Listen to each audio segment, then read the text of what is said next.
Hello and welcome from Edi Stark. Long before anyone had envisaged the idea of podcasting, I began making the conversation series Stark Talk for BBC Radio Scotland. It's exhilarating to create conversation where it's not a social failing to be nosy. The microphone gives licence to be fearlessly curious. It's not small talk. What pleasure it's been to explore the human condition by meeting hundreds of men and women face to face, writers, artists, actors and entertainers, entrepreneurs, politicians, scientists, and people at the top in sport, business and academia. What privilege to be allowed to dig around their childhood and early influences, their self-belief and insecurity, how they view their achievements and failures, what challenges and triumphs they've encountered and still do, what makes them different from and the same as you and me. For this Stark Talk archive podcast, I've selected some of these one-to-one conversations which for me still hold fascination and I hope will be a treat for you. But who to choose first? When asked who my favourite guest has been over many years, I've always declined to say, but now here's the answer. I love poetry. I always enjoy writing it. Well, for one thing, it only takes a few minutes. The twinkling humour of the Scottish poet Norman MacCaig. We met in June 1993, 3 years before he died. At school, I'd read and loved his work, went along to poetry readings, and he played a major part in me doing English literature at university. But of course, we hadn't met. I was excited to have the chance to ask about his life and the poetry, but I'd heard he could be difficult, so as we sat in the kitchen of his tenement flat in Edinburgh, easing my way into the interview, I threw in a couple of questions, and then I knew we'd get on fine. Have you had a modest kind of life, do you think? Of course. Could it not have been any other way? I've never been a publicity seeker. Is there an extravagant side to you, though? An extravagant side to me. I spend most of my money on cigarettes and whiskey, and I enjoy every puff. And with a glass of whisky in hand, Norman MacCaig puffed away during the entire interview. He was born in 1910 and became a primary school teacher. As we'll hear, it was his wife who sent his poetry to a publisher when he was in his 30s. He became the first writer in residence at Edinburgh University, then reader in poetry at Stirling University. But despite prestigious poetry awards and critical and popular acclaim, he preferred to play down his exceptional poetic talent. Edinburgh was his lifelong home, and he was a frequent visitor to Assynt in Sutherland, which features in much of his poetry. His father, Robert MacCaig, ran a pharmacist shop in the new town of Edinburgh, but as we'll hear later, it was his Gaelic-speaking mother, Joan, from Scalpay in Harris, who had the greatest influence on his work. We began by talking about how he uses the sense of seeing to create his vivid work. In your poetry, you can observe a straggling geranium, a circling buzzard, and from that acute, detailed observation, you can bring in a much larger perception. Has sight been the most precious of your senses? I'm a very visual man. I mean, of these five senses, that's my strongest. It usually is with people, but it is particularly so with me. For example, if I describe an animal, a daddy long-legs or a reindeer, or not a reindeer, I've never seen one, they're very exact. They're clear, then they're exact. I once wrote in a poem, it was about a shorescape. I described an oyster catcher, and I said it had red legs, and it was printed in a book. And it worried me for years, till it was repeated in a later book, because its legs are orange. The hills at Lochinver, which I love, they're not really very high, short and beautiful and differently shaped. And the result is that you've only got to walk 200 yards to get a completely different view. What is your favourite view? Is the one that's sitting here in Leamington Terrace? You can think, I'm in Lochinver. Oh, I yes. can see, what is it you see? The Loch of the Green Quarry, and it's a marvellous view in every direction. And sound? Now that is different. I love music. I like music more than poetry. I think it's the greatest of the arts because it's not anchored in a dictionary.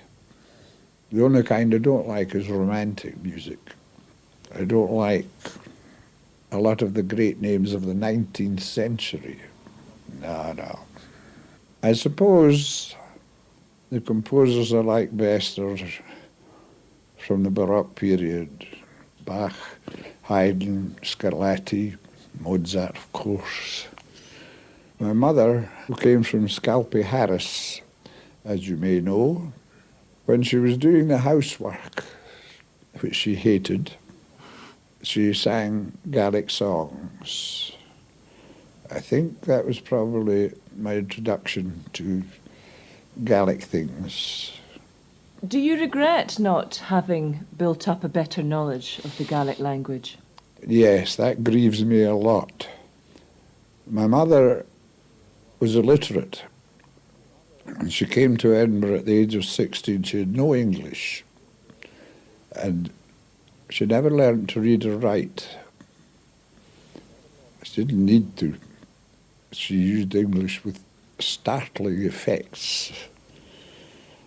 I've never met anybody who used images and metaphors in ordinary conversation as she did. Very often very funny, because she was a laugher. She couldn't give myself and my sisters a row. She was very volatile. Leave the room smiling and come back in a blazing temper because somebody left a door open. Were you scared of her then? Scared of her? No. But if she had that mercurial temperament when she was unpredictable... Well, wait a minute. As she attempted to give us a row, she inevitably used an image or a metaphor that was comical, whereupon we burst out laughing, whereupon she burst out laughing. Do you think it was her who gave you that lust for language then, that love of language? I'm calling it lust. I bet you don't like the word. No. Why did she give you a love of language then? I'm sure if there's any poetry in me, it comes from her. I'm certain of it. You say if there's any poetry in you. Is there any doubt? I never said there was. No, I never claimed poetry. But you were absolutely revered in your own lifetime as being a marvellous poet. Some people... Maybe not worldwide, but certainly here. An awful lot of people like it. Do you not know why? Yes. So you're pretending to be modest, are you? No, I think A, because they're simple, and they use simple language. B, I'm not an experimentalist, and I seem to have a gift for image and metaphor, same as my mother, and that tickles people's fancy. A lot of people like it. It's amazing to me. In the 1960s, you dispensed with rhyme and metre and began to use free verse. Was that very liberating for you? Well, yes, in a sense. I didn't mean to. I didn't do it deliberately. I sat down one night feeling that a poem was chapping at the door, you know. And I'd always written in strict form, except I used funny rhymes sometimes. But that night it came out in blank verse, and no intention. And I got interested, and I've written almost entirely in free verse ever since. Do those poems come easily to you? Yes. You've said that you sit down with a blank page. That's right, and a blank mind. And then what happens? a memory of a person or a place or an event or maybe all three, but usually it's a short phrase, just 5, 6 words, nothing pretentious about them, and the rest of the poem trickles down the page till it's finished. Trickles down at an extraordinary speed, I tell you. Do you make any changes afterwards? No. How can that be? When I think about the number of writers who chisel away to get what they need and what they want. I can't understand it. Chaps write 12 versions of a poem, or 20. Or they work on a poem for weeks. I'm too lazy. But you throw poems away. Oh yes, I throw away more than I keep. Every 6 months when I was writing, I used to look back on them and throw out the duds. And I'm sure I threw out more than I kept. You never wanted to try and improve those duds? No. Did you try to rework that image at all, that idea? No. In the bin? Yeah. And they'll never be found? Believe you me, there's nobody going to publish my juvenilia. No, thank you. I've destroyed the lot. Well, so much so that you haven't allowed any of the first 2 collections of poetry. Oh, no. In your most recent collection. Oh, no. Sorry you mentioned that. They were terrible. I was interested in surrealism at that time. Nobody could understand them. Did you? No. Some I did. But most of them, no, they were terrible. The only useful thing that was ever said to me about my writing was about one of these 2 books. My wife sent them to a publisher behind my back. She didn't tell me. And he printed them, because during the war they printed everything. And he said, "Where are the answers, Norman?" That's right. I've heard it before. Yes, I've quoted it often. You've also said often that the reason that you started writing poetry was because you were given an exercise by the teacher, and she said, go and write a short story or a poem. And being a Scot, you decided that you would go for the shorter thing, which was the poem. Yes. There must have been another reason, though, for why you wrote poetry. What? Well, because you enjoyed it? Oh, Because yes. you felt that it came naturally to you? I enjoyed it. Because you thought it was a better way of expressing yourself? I enjoyed it. I enjoyed writing a poem. And after I've written it, I'm bored by it. I never read it. But you have done. I mean, you read your poems aloud a lot. I read my poems aloud. That's for the money. It has been said, though, not so much recently because more poets are reading their poetry very successfully, but it used to be said that a poet couldn't read his or her own poetry very well. You were going to say? I'm the exception. I'm one of the exceptions. Apparently, I read them very well. People tell me so. I don't think about these things. I just do them. How do you feel about listening to somebody else reading your poetry? Agony. Hardly any of them can read them, and hardly any of them are worth reading. So at least if you're the one that's reading it, you're not having to listen to it at the same time. Yes. And now you're driving me towards boasting. You won't win. You refer to Edinburgh as being secreted in your bones. Mm-hmm. When do you think you were first aware of Edinburgh being so much a part of you? It's the only place I knew for many years when young and all that.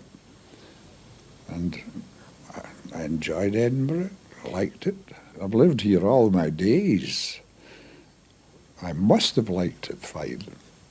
Else I'd have gone away somewhere else, to Gobernuzgach or Achluchrach. What did you like about it, though? It was beautiful. I always knew that. I liked the weather. Couldn't stand living in a town, a city, or a country even, that gives you 6 months sun and 6 months rain. I couldn't stand that. After it's been dry for a few days, I would like to see some rain falling. I'm surprised when I look out of this window. You've lived in this flat in Leamington Terrace for over 40 years. And it hasn't got a particularly marvellous view. It was nicer when it started. There was nothing we could see out of the window when we got the house, except back greens all the way along to the next street, you know. It was agreeable. And then they started doing things. They put that garage there, which is now a car wash. But are you somebody who doesn't like change? You wouldn't think of moving? I would absolutely refuse to move, partly because I'm lazy, and the thought of moving, oh, good God, terrible. And it does us fine, us, me, now. You're listening to the Stark Talk Archive podcast with me, Edi Stark. It's June 1993 in the great company of the poet Norman MacCaig. We were recording in the flat he had shared with his wife Isabel, who had died 3 years previously. It was music and dancing that brought them together, as he'll tell us later. But before then, Norman MacCaig talked about his own music making when he was younger. Somebody gave me a fiddle and a fiddle box and a fiddle bow. I think, if I remember exactly, it cost 11 shillings. And it was fearful, except that it improved with playing. They do that, old second-hand fiddles. It was nothing to do with your playing improving, it was definitely the instrument. Oh, yes. And I became actually quite good at it. I had sisters, one played the violin, one played the piano. We used to play together. And my son Ewan, who's a very good pianist, we stopped doing it. We used to play together, Tuleman, or people like that. But mostly I played for my own pleasure. I never played in public. Do you still play on your own? No, I gave it up years ago. I began to know better fiddlers than I was. Ali Bain, for example. I'm a good buddy of Ali Bain, who's a tremendous fiddler. Tell me more about this idea of being a miniaturist. There's a great brevity about your poetry. Yes. There's a poise, a control, a sparseness, a neatness. Do all those epithets describe you too? Mm-hmm. Yes. Alas.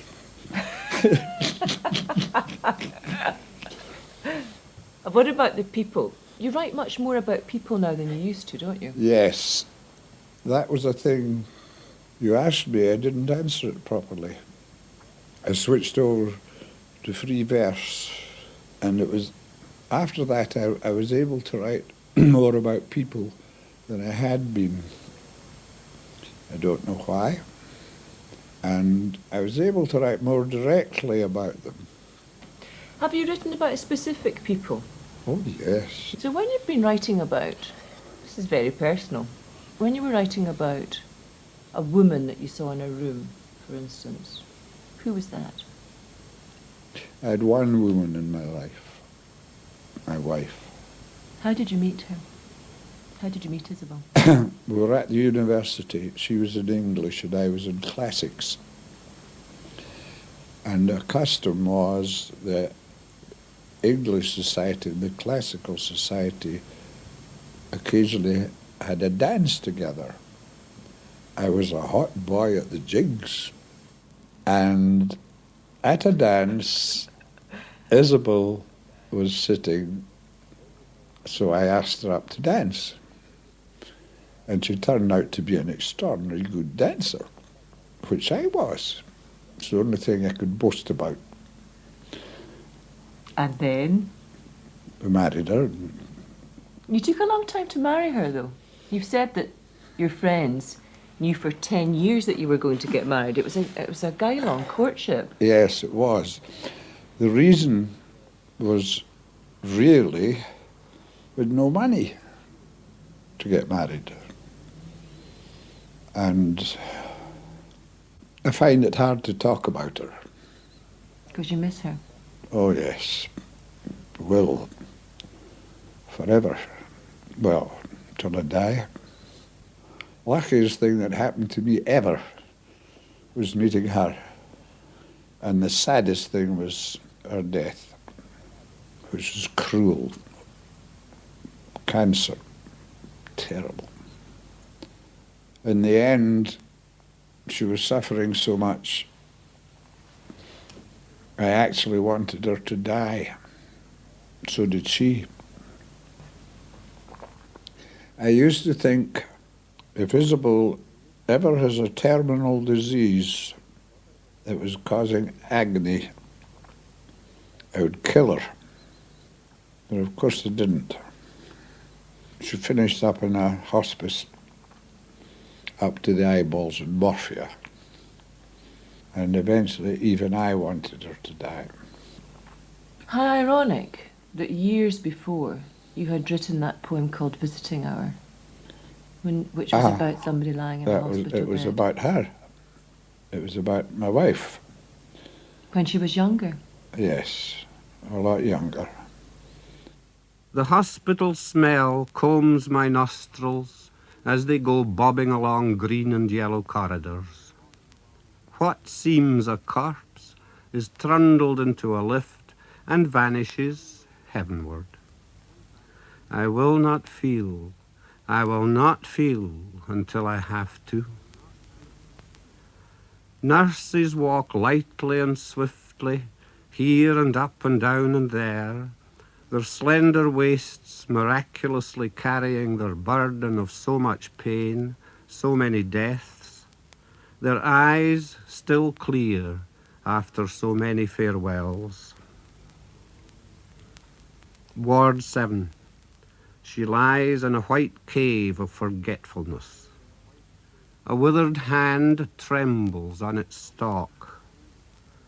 Eyes move behind eyelids too heavy to raise. Into an arm wasted of colour, a glass fang is fixed, not guzzling, but giving. And between her and me, distance shrinks till there is none left but the distance of pain that neither she nor I can cross. She smiles a little at this black figure in her white cave, who clumsily rises in the round swimming waves of a bell and dizzily goes off, growing fainter, not smaller, leaving behind only books that will not be read and fruitless fruit. How did Isabel feel about you writing poetry and she knew that it was about her? She thought I was a poet, you see, poor thing. After all, she only had a first-class honours in English. She could hardly know. So she encouraged you? Not violently. You know better. How did you feel about, on occasion, being your muse? That you wrote about her? We don't talk like that.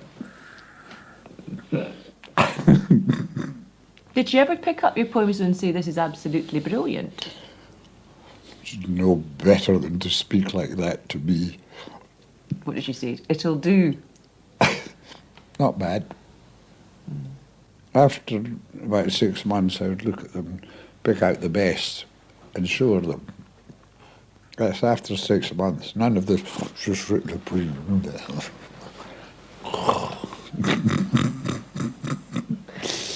And she didn't have a sneaky wee look? Her? Never. She sent your poetry off to a publisher without you knowing. How She do you know did. that she wouldn't be having a sneaky look at them then? She must have. At that was our early days, you see. It wasn't long after we were married. It's a daft thing to do, anyway. But you're glad she did? Oh, I suppose so.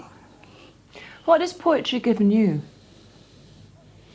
fun, first and foremost. I love poetry. I always enjoy writing it. Well, for one thing, it only takes a few minutes. Do you enjoy writing even sad poems? Yes, oddly, enjoy making a poem that never existed in the world before.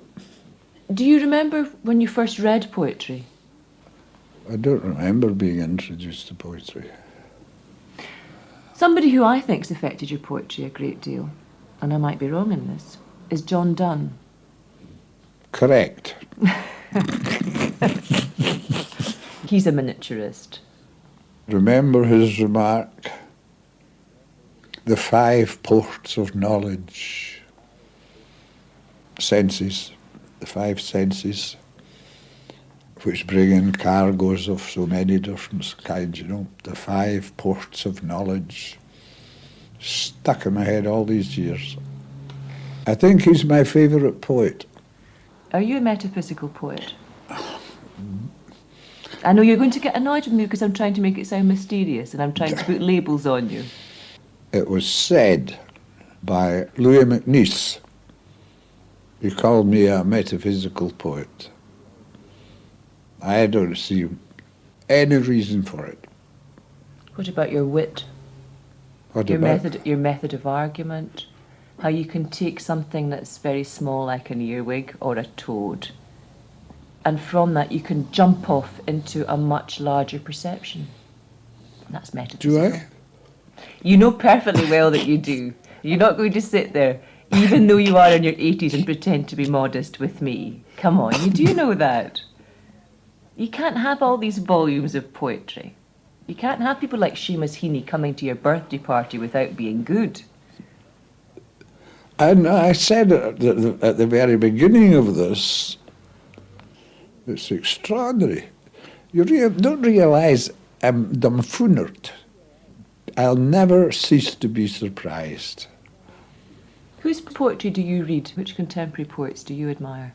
Oh, Seamus Heaney. Probably you guessed that. Philip Larkin. I used to judge his poetry very unfairly because I admired his wit, his brevity, all the obvious things, but I couldn't like it because I'm a happier man than he was, and it's in the poetry, of course. Life is a walk down Cemetery Road. Stuff 'em. Think of all the pubs you pass on the way. I like Ted Hughes' work extraordinarily well.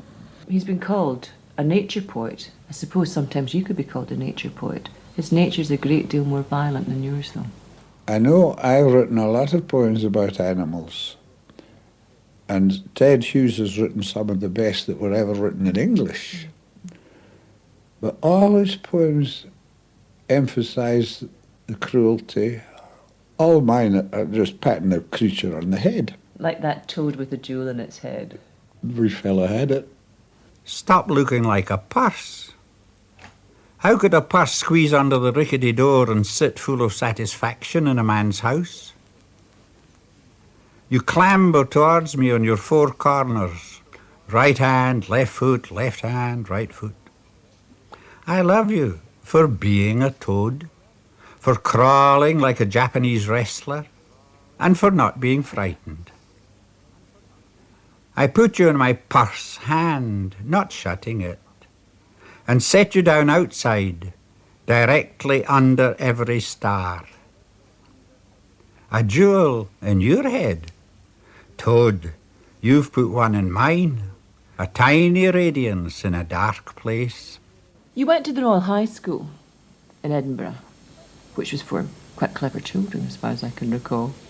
Was it a good education that you got there? Yes, I enjoyed school. I was sorry to leave it. Nice staff, nice boys, nice view. Viva Scola Edinensis. How's that for a failed memory? You liked school so much that you obviously decided that you would spend a great deal more time in it because you became a teacher. Yes, I never had any doubt about that. When I was 14ish, my boyhood friend, a very good chap, was certain he was going to be a minister, and I was certain I was going to be a teacher. I took it for granted. Your boyhood friend wanted to be a minister, and there you were, always a pagan. Oh, yes. How could it be that concept? What did you have in common then? He was one of the most honest men that I've known. We're still very close friends, you know, friends like that. Did he ever try to persuade you that God does exist? Well, we were both argufiers. But even now, you're sticking to your guns. Uh-huh. Wouldn't it be much easier, though, if you believed in God and an afterlife? Easier. Well, to be in your 80s, you would be quite so scared that life was coming to an end, that you were going to meet that blank, no time, no place. Mm-hmm. The only regret I have in not believing in God is that if there is one, I'll meet him and I'll have something to say to him. What will you say? Oh, mention things like nuclear war, you know, and me with toothache, the age of 5. The God who is the God of love and omnipotent, You refused to fight in the war as well. You're obviously somebody of great integrity and principle. Who are you talking about? Yes, I wouldn't fight. I wouldn't kill anybody. And I volunteered for the RAMC. Well, having volunteered that much, they couldn't give me a free pass. You know, can't you?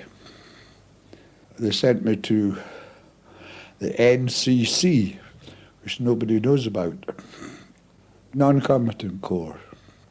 It was for people like me, whom they couldn't quite define. Did you have support from friends and family when you made that decision? My first response to my father, I had told him I was going to be a conscience, but he thought it was just youthful folly. Did he disapprove? Yes. He lost his temper, which is a thing he very, very rarely did. In rather a shocking way. He was a chemist shop in Dundas Street. He actually said, poor man, what can I tell my customers? And I understood him. There's a lot of my father in me, as well as my mother. But he was a country boy, achieved a shop, and he was a very, very good shop. It was a lot of doctors live in that area, Heriot Row and whatnot. They used it like a club. In the end, he knew more medicine than they did. He was a good man, but he was a white-collar slave. The hours he worked were extraordinary. Did he finally come to understand Yes. why you hadn't? Took him about 3 weeks. Well, that wasn't bad. 3 No. weeks. Could have taken a few years. I know. Could be forever. So he then supported you. Oh, yes. I was such a nice boy.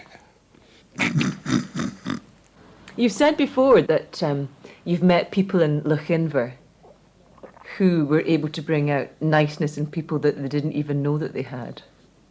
That place, Assynt, that area, I don't understand why it's so important to me. It's partly because it's extraordinarily beautiful, and it's partly because at least half of my closest friends come from there. Gamekeepers, shepherds, work on the pier. That's- Poachers. It's funny you mentioned that. poachers. In fact, the main one was the chief poacher. And they have a nice turn of wit. There's a local man who was interested in fishing for trout, a rare thing with fishermen. I said, what's your favourite fly for the inver? I said, oh, I wouldn't tell anybody. I invented one once, but it's too lethal. And it was up the river once, and he bent down to, it was an awful hot day, and he bent down to have a drink of the water. And when he stood up, there was a salmon hanging from my cap. They said things like that, deadpan, absolutely deadpan. So you love those stories and you love those yes. people. Oh, yes. A lot of your friends, of course, are now dead. Yeah. That's one of the hazards of growing old, isn't it? You get left indeed. behind. Yes. Do you feel a sense of loneliness? I miss them. I never forget them. And most of all, of course, Isabel. But fortunately, I have a son and his partner, they call it, and a daughter, two granddaughters. And they're extraordinarily kind to me, and they're cleverer. You have been in the centre stage, whether you like it or not, and you protest a lot about it, and you're very well practiced at it. No? No.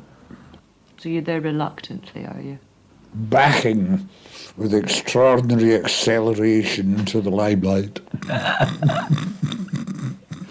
You said at the very beginning of this that your visual sense was the very most important to you. And standing there with you at the Loch of the Green Corrie, I believe you. What is the thing that gives you most pleasure now? Friends. But there aren't so many of them left now. Alas, that's why I'm a sore begrutting child, you know, brushing aside the starting tear.